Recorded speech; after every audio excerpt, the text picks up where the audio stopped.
Well, DEP is our acronym for Doppler endoscopic probe, and we've used it for several years in a variety of studies, a cohort study of ulcers and non-variceal bleeding and also varices.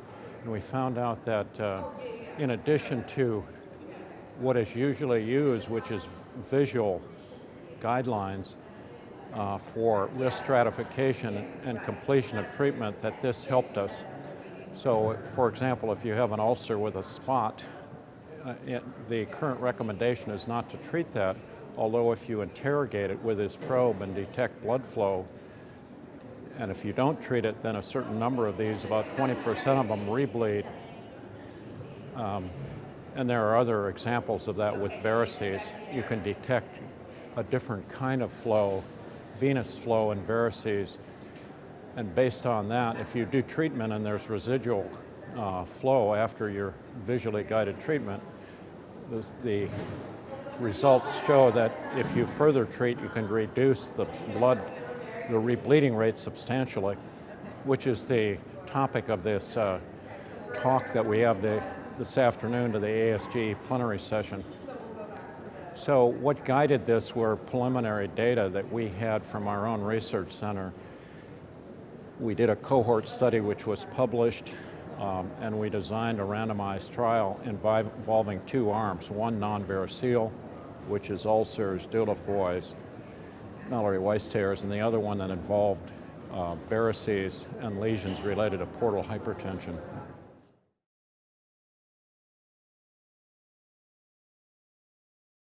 Well, these are patients that are admitted to the UCLA Medical Center, Ronald Reagan Hospital, or the VA West LA, which are two large referral centers. So if they're admitted to the hospital with upper GI bleeding, which is the case here, or they're in the hospital and they develop bleeding, there's where the patients come from. So in these hospitals, the GI Cure Hemostasis team, which I direct, sees most of these patients and directs their endoscopic treatment. So that's how they're seen in the hospital.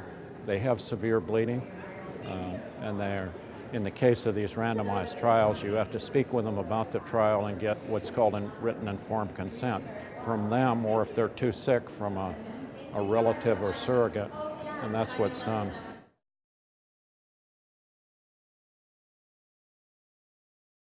Well, to mention the two studies, the one that was reported a year ago at the DDW in non-variceal bleeding, there's about 150 patients randomized equally to standard treatment, again, which is looking at the lesion and making a decision how you're going to treat it. But you don't know after you've treated it whether there's residual blood flow. The other one was Doppler assisted, and so before the lesion was treated, for example, an ulcer, we interrogated the base. If there's blood flow, we use standard treatment. After standard treatment, if there's residual arterial blood flow, then more treatment was administered. So in that particular trial, it substantially or significantly reduced rebleeding rate in surgery. The current trial is a little bit different because it involves varices, which have to do with portal hypertension and liver disease. So there are fewer patients. There's 87 in this trial. What we found using the Doppler probe in one group for risk stratification and also completion of treatment versus standard treatment is that it substantially reduced or significantly reduced rebleeding rates and also transfusion rates of both red cells, fresh frozen plasma, platelets, and it also reduced hospital stay. And that's related to whether the patient rebled or not. So these two trials together are quite significant. There's never been a trial anywhere in the world about using this technology, Doppler endoscopic probe, for treatment of variceal lesions. There have been other smaller trials with ulcers, but they're not so large and not so convincing, and they're not so rigorous as this is.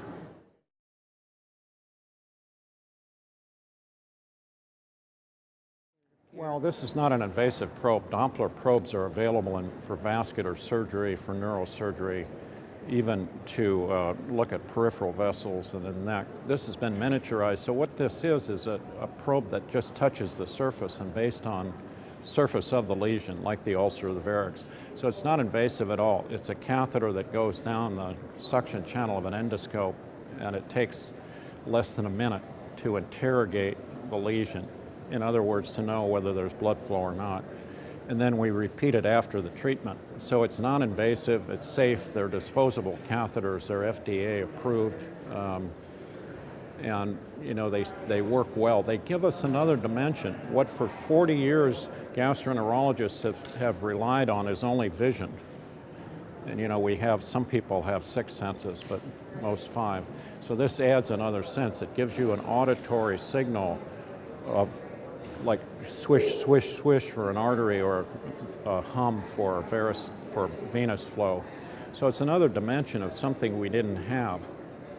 What determines whether a lesion rebleeds or not is not what it looks like, but what the vasculature underneath that's feeding it, whether that's patent or not.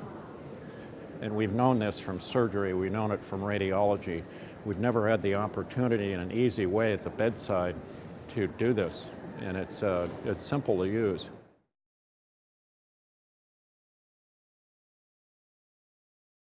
Well, the take-home is that for high-risk patients who have non-variceal bleeding, ulcers, doulofoys, Mallory-Weiss tears, or who have varices, esophageal varices, gastric varices, or other lesions related to portal hypertension, that this substantially reduces rebleeding rates, and in some cases, surgery rates, which is non-variceal, and in the other case, transfusion requirements and hospital stay.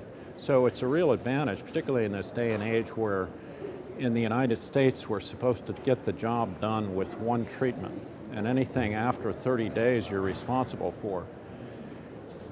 We haven't done an official cost accounting of this, but if a patient rebleeds in these hospitals, either within the first 3 days or within the first 30 days and they come back, it costs thousands of dollars. One a day in an ICU there, where most of these people go, costs between $3,000 and $5,000. So a bleed like this is between $30,000 and $50,000, another rebleed. So we will later, after this study is reported, we'll do an official cost analysis. So not only does it make sense, because it gives us something we haven't had before, but it actually improves clinical outcomes, which people are interested in. And I almost guarantee that it's going to save money if you use it.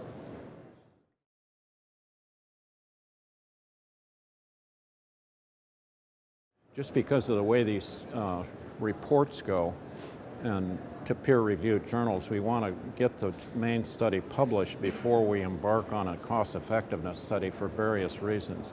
There's other parts of the data that have to be confirmed and looked at to make sure that everything it's a final analysis. So we really haven't quite completed that, especially for the second randomized study. So we depend on these kind of presentations here at this meeting to find out what the questions are that people have. So when the paper's written up, those are the kind of people that are going to be the reviewers, and we'll be sure to answer their questions if we can.